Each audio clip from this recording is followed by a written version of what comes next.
Fala pessoal, tudo tranquilo? Continuando nossos vídeos aí então sobre doutrina de polícia judiciária, hoje eu queria conversar com vocês sobre o princípio do delegado natural. Como vocês sabem, no processo penal existe o princípio do juiz natural.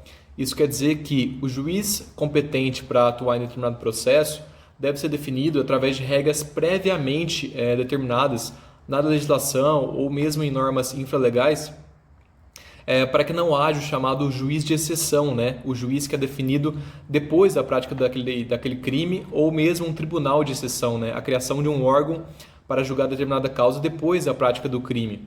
Isso preserva a imparcialidade e a autonomia do juiz com relação ao processo. E esse princípio do juiz natural, ele também se estende ao promotor de justiça. Então também se fala em um promotor de justiça natural, que também tem regras definidas previamente de qual vai ser o promotor com atribuição para atuar em determinado processo. E com relação ao delegado de polícia, existe esse princípio do delegado natural? Se a gente pensar que o estado de investigação faz parte todo esse mecanismo de persecução penal, se o estado juiz e o estado acusador, que são o juiz e o Ministério Público, têm esse princípio, que eles garantem autonomia, garante parcialidade, não tem por que também a gente não estender esse princípio ao delegado de polícia, né? Preservando a autonomia e a imparcialidade do estado de investigação através do delegado de polícia, né? Que é o presidente do inquérito policial. Então, existem regras previamente definidas de quem vai ser o delegado de polícia que vai atuar em determinado caso. Via de regra, existe um critério territorial, quer dizer, o delegado de determinada circunscrição vai ser o delegado com atribuição para investigar aquele caso que ocorreu naquela localidade, né? Então, um critério territorial. Nada impede também que exista um critério de natureza material. Muitas vezes existem delegacias especializadas, né? Por exemplo, delegacia de homicídios ou delegacia de roubo a banco, e aí, através de regras também definidas previamente, né? Geralmente em regulamentos da própria instituição, vai se definir que esses crimes específicos vão ser investigados por essas delegacias especializadas.